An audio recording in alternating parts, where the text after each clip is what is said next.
পবিত্র, আমি 2 দিনের জন্য বাপের বাড়ি যাব। রিয়া এসেছে, ও এদিকটা সামলে নেবে। 2 দিনের তো ব্যাপার, যাই না? সেই একই কথা তোমার। এত ঘন ঘন বাপের বাড়ি যাওয়ার কি আছে? এই তো 2 দিন আগে ঘুরে এলে।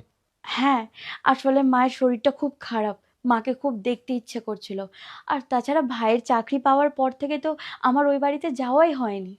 সামনে গরমের ছুটি আছে, তখন 2 দিন নয় 1 সপ্তাহের জন্য ঘুরে আসবে।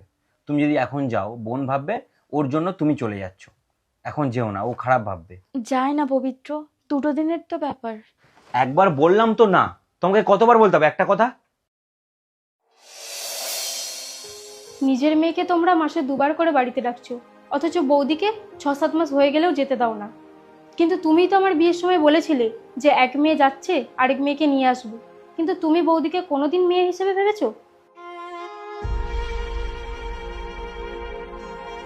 রিয়া তো ঠিকই বলেছে। আমার একবার ভাবা উচিত ছিল। তোমার ভাই আছে, মা আছে। তুমি যখনই বাপের বাড়ি যেতে চেয়েছো, আমি কোনো না কোনো কারণ দেখিয়ে তোমাকে আটকে দিয়েছি। আমাকে পারলে তুমি ক্ষমা করে দিও। এরপর থেকে তুমি যখন ইচ্ছা তখনই বাপের বাড়ি যেও। আমি তোমাকে কখনো আটকাবো না। আমি তোমাকে জিজ্ঞাসা করবো না কবে ফিরবে, কেন যাচ্ছ। জাস্ট আমাকে বলে দিও তুমি তোমার বাপের বাড়ি যাচ্ছ। আমার ভুল হয়ে গেছে বৌমা। রিয়ার মতো তোমারও তো তোমার মাকে দেখতে ইচ্ছা করে, তোমার মনটা কেমন করে। আমি এমন রিয়াকে দেখার জন্য ছটফট করি, তোমার মায়েরও নিশ্চয়ই তোমাকে দেখার জন্য মনটা ছটফট করে। আমাকে ক্ষমা করে দিও মা।